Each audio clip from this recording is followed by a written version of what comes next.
Welcome back to Module 10 in the Ultimate Denver House Hacking course. Today, we'll be talking about starting your property hunt and putting offers in on the properties to get one under contract.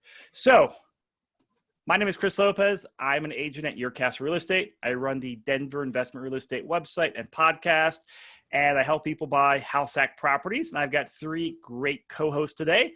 The first one I'll introduce is Preston Newberry. He's one of my business partners here at our team, and he helps out a tremendous amount with helping us get deals under contract. Preston, how are you?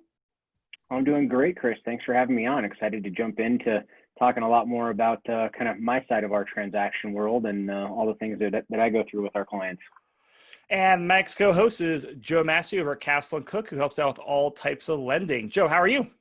Fantastic. Hey, thanks so much for having me, guys. I'm really excited for this module because this is the part that I don't usually spend a whole lot of time and get to see on a day-to-day. Normally I pre-approve the buyer and then you guys take them out and then voila, like a week later, they're under contract and then we're moving forward with the loan. So I'm really excited to see some of the tips, tricks, items that you guys do during this section.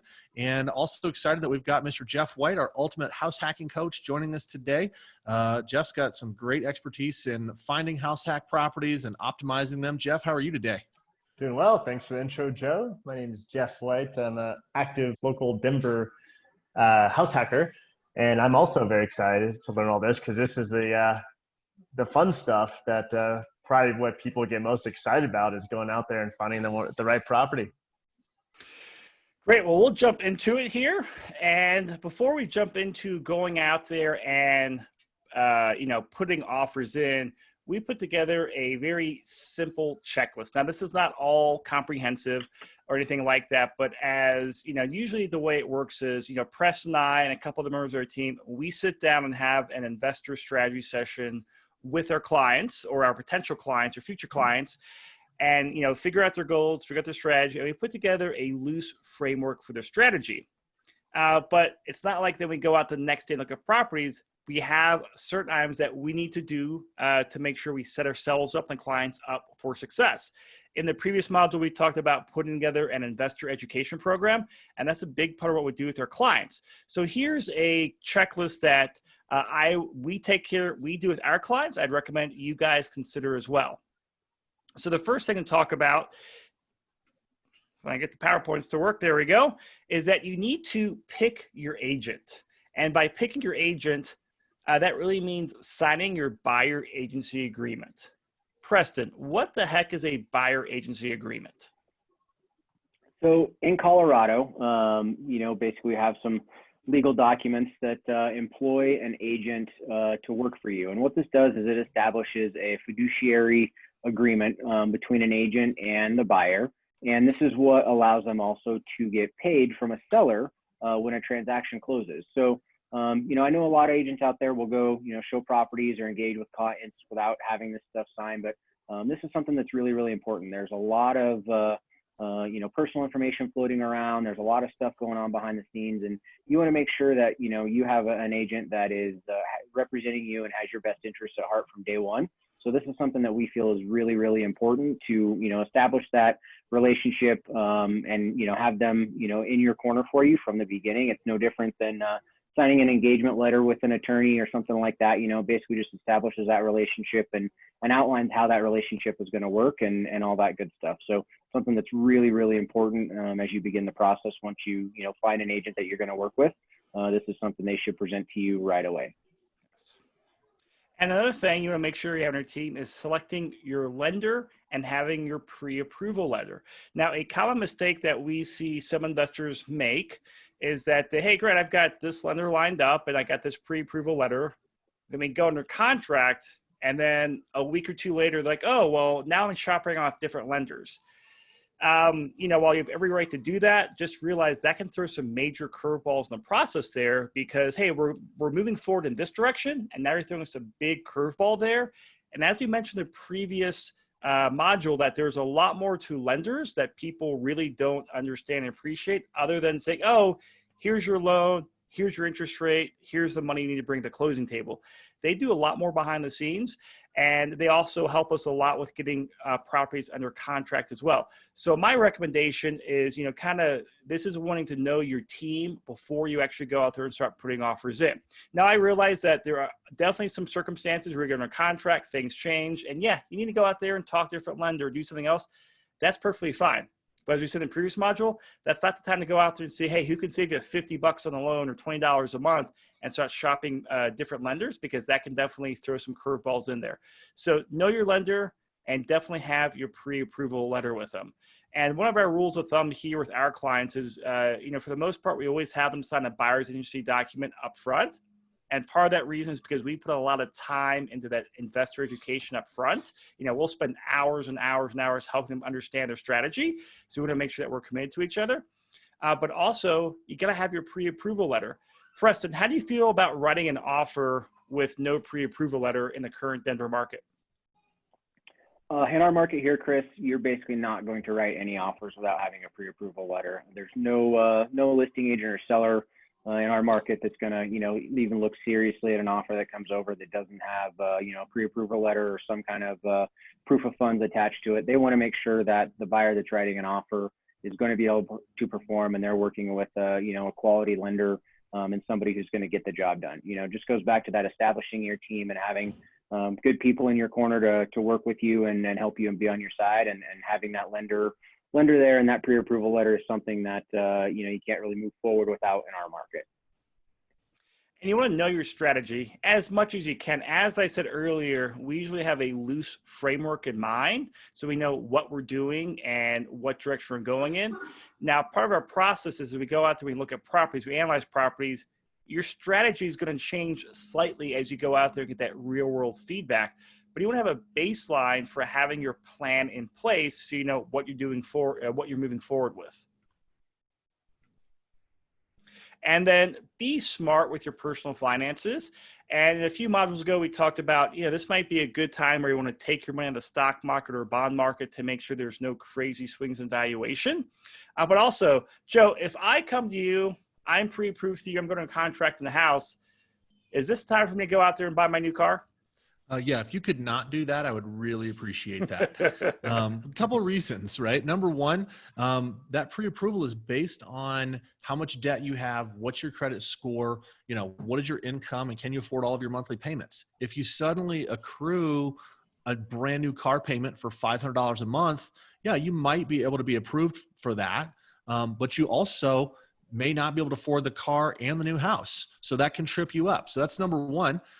It might prevent you from being approved. Number two, maybe you can afford the new car payment. Great. You go out, you buy the new car. Well, guess what? Now it's going to create a lot more paperwork for you, because I've got to get that manually added to your credit report. I've got to ask you for copies of all the information for the new loan that you just went under on your new car. And then it's going to frustrate the buyer. They're like, God, why do I have to provide all this? Well, why didn't you ask for this on day one? Well, we didn't know you were going to buy a new car. So we have to ask you for this. It creates more paperwork, it creates hassles. I highly, highly recommend against that. When you're out looking for a property, go on credit lockdown. Don't give out your social. Don't apply for any new debts. Don't apply for, a new Kohl's card to save $20 at the register. Just stop applying for credit while you're under contract or while you're looking to get under contract on a new place. And then the last item on the checklist is it's time to start your property searches and analyses with your agent. Now, we talked about, actually, we'll talk more about this right here in this section with setting up your property searches, because this is where, a lot of times, this is the fun part. You get to go out there and start looking at properties and start doing that search. But before we go out there and get really serious about it, you want to make sure that checklist we just talked about completed, because that's going to build that foundation and set you up for success to go out there and look at searches or look at properties and then go out there and execute on them. So what we do with our clients, and Preston and I are going to tell you what we often do with our clients and just kind of take you through that same process. Now, hopefully you work with us. If you don't, your agent will probably do something similar, I would imagine. But what we do is we always set up property searches on RE Colorado. And RE Colorado is our local MLS board. And remember, 100% of our house hacks, they come from the MLS. So this is, just to be very frank, out there looking at wholesale deals, doing mailers to owners, looking on Craigslist for properties. It's got a very, very, very low success rate, sub 1%. So it's not worth a great use of your time. So we set up properties or searches in RE Colorado. Now, Preston, can people use Zillow or Redfin to get the same data? Why is this different? So, Zillow and Redfin can be good sources to look at stuff, but at the end of the day, 99% of the stuff that is getting fed to those sites is coming from the MLS itself. So RE Colorado is going to be the first step that any agent is going to use to input a new property into the market. And that gets fed to Zillow and, some of these other, Redfin and some of those sites. So, this is the best place to look. It's going to have the most up-to-date information. And that's the key right there, is that RE Colorado gets updated every 15 minutes. So you have the most up-to-date information, the newest properties and all that kind of stuff. Now, every once in a while, you'll come across some properties on Zillow for sale by owner, things like that. Those won't be in the MLS or RE Colorado. But as Chris said, 100% of our house hack properties have come through finding properties in the RE Colorado MLS. And so the other thing through RE Colorado is, Zillow and Redfin, they light us up some keywords, property search alerts. So you get that daily email digest from them, which is very helpful. Now, when we set up searches through RE Colorado through our broker portal, that's the private portal that we use, there's a lot more granular details that we can set up, anywhere from all sorts of, field searching, keyword searching, square foot searching, geographical radius areas. So we can do get a lot more nimble and tactical with our searches out there. And this allows us to set up what we call some of our secret sauce house hack property searches. And these are just property searches that we have found over the years through trial and error that do a really good job of filtering out properties that are really good house hack candidates. And as far as I know, there's no way to do it on, Zillow and Redfin. And this is one of the few things we don't give away public on the website because it's highly valuable to us. So we do it with our clients.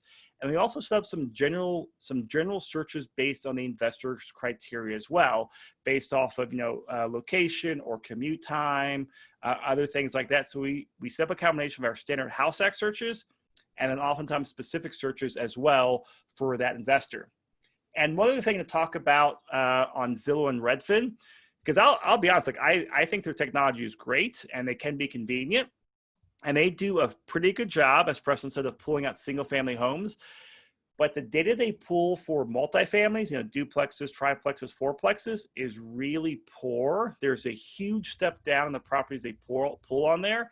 So if you're going to be looking at multis, definitely make sure you're doing that through RE Colorado, because that gets the best source of data from there. And I think just, for Zillow, that's such a small slice of the market. It's not worth their time to get all that stuff figured out. So we set up property searches and we tell our clients, hey, we're going to set up these searches, and we walk them through the searches. We make sure they get activated, and typically they get a few daily digest emails with the properties. And we say, hey, start reviewing them, let us know feedback, and then go out there and plug them into Joe's spreadsheet. Now, as most of the listeners out there know that, we use Joe Massey's rental spreadsheet a lot because it's a great, easy use tool. You can take a few minutes to go in there and plug the numbers. So we have our clients who say, go in there and just the first 2 or 3 or 4 properties that look really good to you, just plug them in the spreadsheet and send them over to us. We don't care what the results are like. We don't care if they're a good property or bad property. We don't care if you're not quite sure what to do in some of the fields. And we do that because we're not lazy, but this is part of that education process I talked about earlier, because there's one thing about, reading someone else's spreadsheet that Preston or I create an email over to you. There's something else you have to go in there and say, oh, well, what's the interest rate? What's the closing cost? Oh, what's the property insurance? And it makes you stop and think about that for a little bit. And then what happens is when that spreadsheet comes back over, depending on the situation, we'll either, do a detailed email reply, or we'll hop on a phone call or a Zoom call, ideally like a Zoom call or email, so we can share our screens and say, hey, this looks really good. This looks really good. This looks really good. But you know what? These variables are incorrect. Also, I looked at the property as well, and here's some things that jumped out to me. just because you probably didn't realize. And so then we give feedback on those property searches and those analyses. And what that does, it's a really big, I'll say, mental leap for the investor out there to start understanding the process and how to analyze properties. And then going forward, as they analyze more properties and as we send over deals to them, they just have a higher level of understanding to go out there and start understanding those deals from a different level. And then after we do that, this might be, hey, they send over the first 2 deals, then they go look at properties, or it might be a few times of that. Just kind of depends on the situation and how those deals look. And then we go out there and we do what we call our first date property walk. And we just say that because, hey, this is our first date. This is not to go out there. There's no pressure. Let's just go out there and look at, 3 or 4 properties that look very promising on a spreadsheet.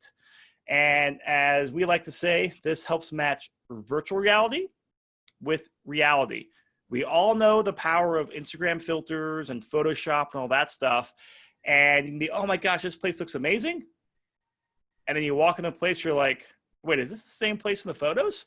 And that happens, fairly often. But then also what we do here is we've analyzed the properties before. So we like to bring them on our iPad or print out the spreadsheet and we say, hey, let's go walk the property. And now you understand, hey, here's what this type of property goes this part in town. Here are the numbers. And it starts matching up reality. And depending on how things go, we may, put an offer in that day. Sometimes we do, sometimes we don't. There's no pressure there, but someone's like, hey, this makes so much sense. Let's move forward with it. Or sometimes we go back and we update the property search and we go back and repeat as needed.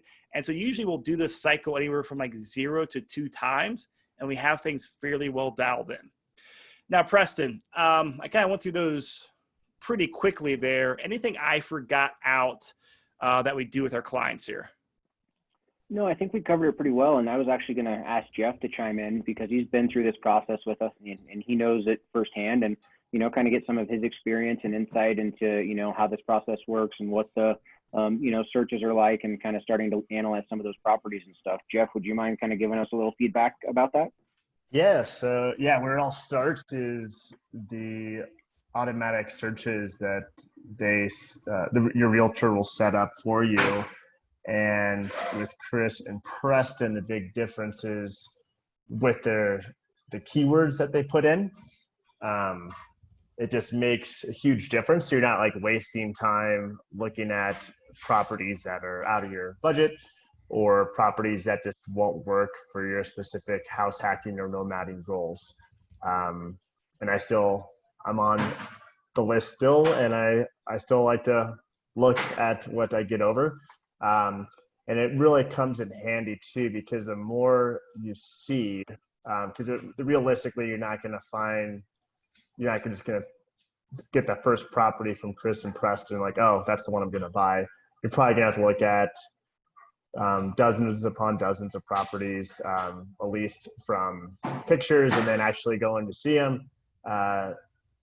Most likely it's going to be the same thing. You're going to have to look at some, and the amount of actually I kind of find deception. I feel like with the new virtual 3D cameras and whatnot, the new technology makes it less, if they have that in the virtual tour, it makes it less likely that the house won't be, it's hard to lie when you do a 3D camera. But when you do like a professional photographer, they could play tricks with lighting and angles and all that. So that's what you have to watch out for too. The pictures can be very deceiving, and you really have to go see a handful of properties before you really know, to get a feel, especially at the different price points that you're looking at. And then what else do you think? Would you guys? I think that, that's some good insight, and in this Yeah. process that we've kind of put together and work with through our clients anyways, has really resulted in our clients being ready to act and find properties that match their needs and stuff that works a lot quicker than going out and having to look at 15, 20, 30 different properties with your real estate agent. At the end of the day, time is money for everybody, including clients. So the less time that they have to devote to spending to go look at 15 or 20 different properties, and we're able to refine that process and get, adequate and accurate, properties that fit their needs over to them. Really cuts down on one, the stress, right? Because they're not getting overloaded looking at a bunch of different properties and stressed out about that. But it also, streamlines the process and really allows everyone to be more efficient. Yeah, along those lines too, working with Chris and Preston, they both really get to the numbers. I love the investment analysis spreadsheet from Joe. So you really can see, okay, here's a property, here's kind of, all the assumptions put in, kind of what the mortgage would be, the approximate rents, and then will this property work for my situation? Yes or no, based on all those assumptions and inputs. And so that really whittles them down. So Preston's right. Like, you won't be doing the traditional way of going out, seeing 20, 30 properties and wasting each other's time. You'll really narrow it down and probably find the right one within the first handful of ones as well. So. Awesome. Thanks, Jeff. Yeah. So let's move on, because, the finding the property, a lot of times, as Preston and Jeff said, this can go pretty quickly. And we often have clients say, well, I can't believe how fast this process went. And that's because we just have our steps dialed in, and we're just, we've got things figured out at this point to be pretty efficient. And we know, hey, do this, and helps us get a couple steps closer to the finish line. And then after we start liking properties, we start submitting offers now. And this is where things get real, because now you're signing a contract. There's money attached to it. There's numbers attached to it. So we're going to walk through the process of what it's like to submit an offer. So from this standpoint, we'll talk about what it's like submitting an offer. The next module, we'll talk about details of actually being under contract. So you actually understanding, hey, once you're under contract, what that process is like. But Preston, tell us about the contract we use out here in Colorado.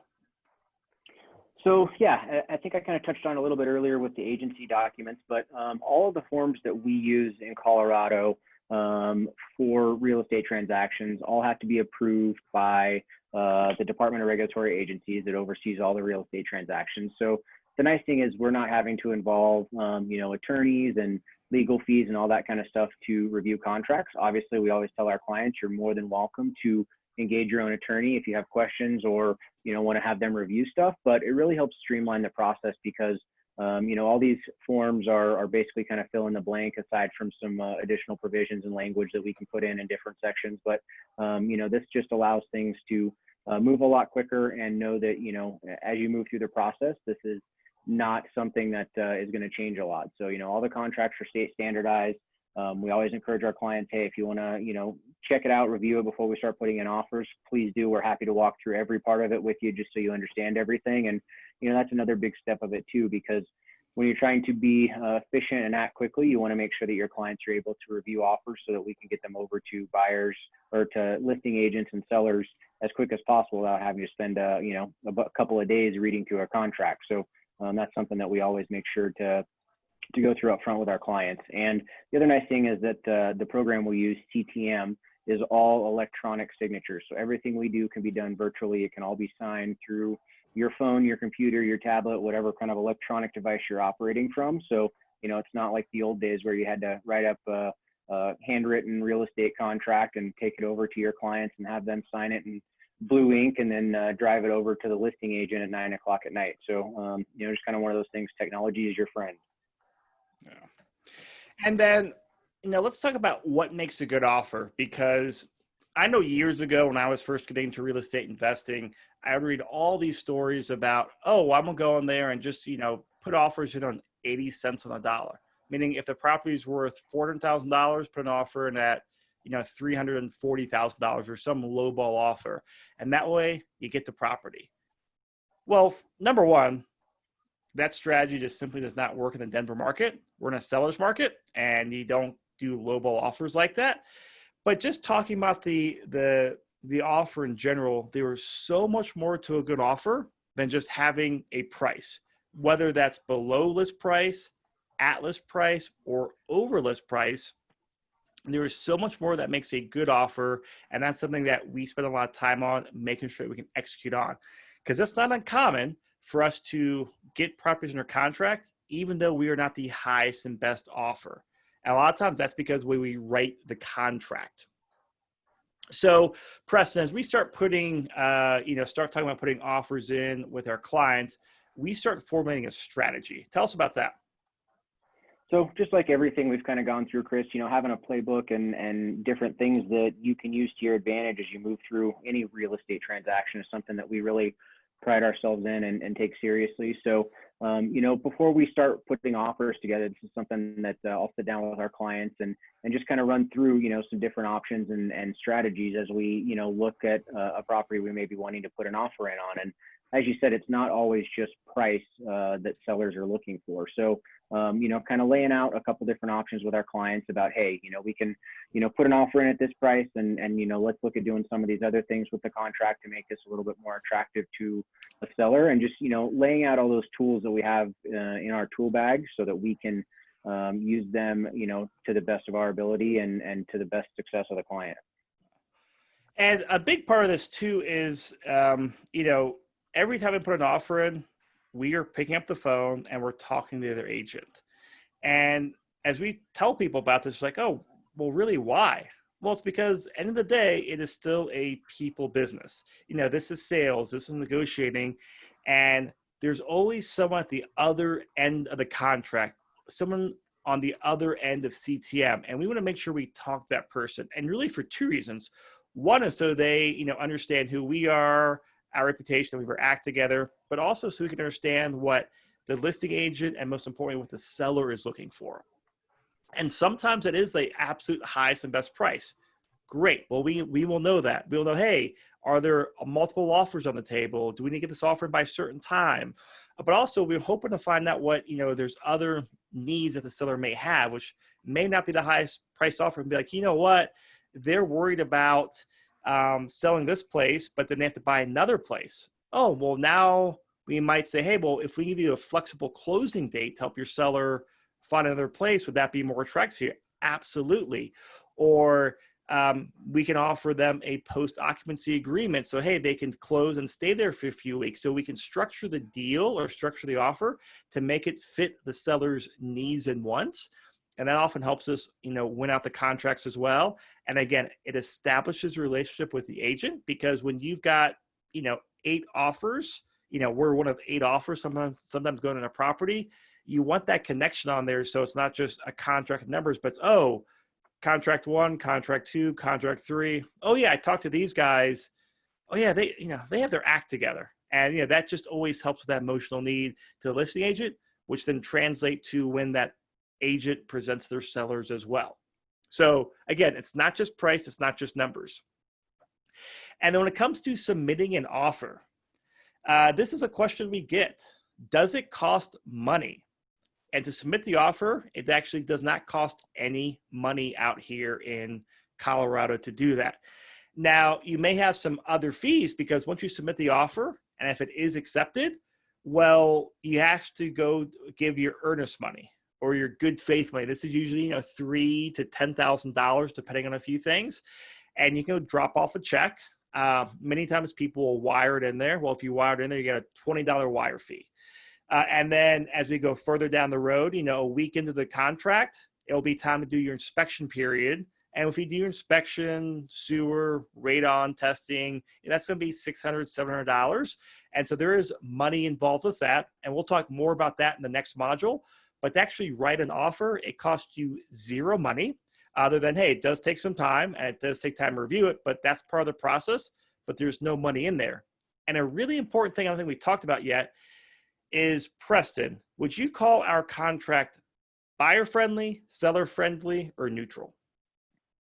Our contract in Colorado, Chris, is definitely leaning towards the buyer-friendly side of things. There are a lot of different opportunities for the buyer throughout our contract, and as you move through the real estate process, to have the opportunity to object to certain things, to do your due diligence, when it comes to, all the things that we're going to go over shortly in the contract and the dates and deadlines. And so, that really allows us to be a little bit more strategic and, want to put offers on the table with our clients so that we can be a little bit more aggressive when it comes to things like that, because we know that the contract is very buyer friendly. So no, that doesn't mean we're just going to start throwing around a bunch of offers and then, hey, we put 3 offers in on houses this weekend and they all got accepted and now we're just going to back out of 2 of them. That's definitely not something you want to do, and it doesn't show good faith to anybody. But at the end of the day, there are opportunities if there's something that doesn't fit for the buyer or that they have questions or concerns over, that they're able to cancel the contract, back out of the deal, and protect their earnest money, and move on to the next property. And that's something that we as real estate agents and realtors are responsible for, and that's our biggest thing as we move through the contract, is to protect our clients' earnest money. And so as we're, from the time a client says, hey, great, I want to put an offer in this place, let's talk about timeline and what to expect, because there is a sense of urgency there.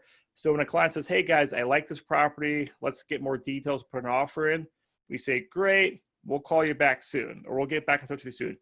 As you said, we call the agent, we see what's going on there. Hopefully we get information. Sometimes we do, sometimes we don't. And then it's time to draft up the offer. So Preston, how long does it typically take to draft up an offer?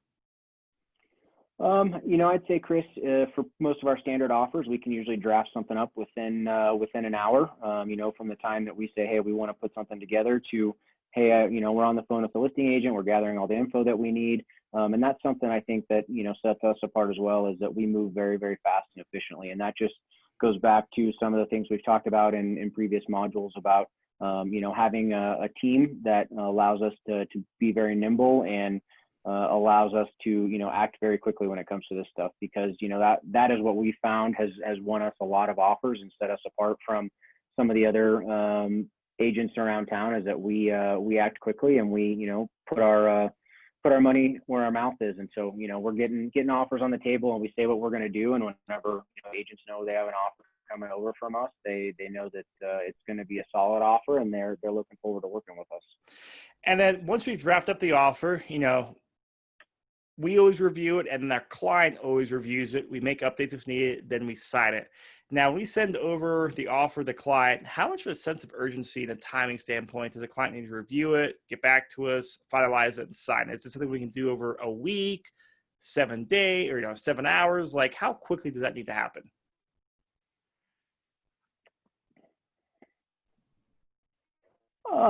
Every situation's a little bit different, but, I would say, urgency is key, especially when it comes to things like this. So, if we're working in the morning and we've got an offer over to a client, we would definitely want them to review it within an hour or 2 at most of us sending it over.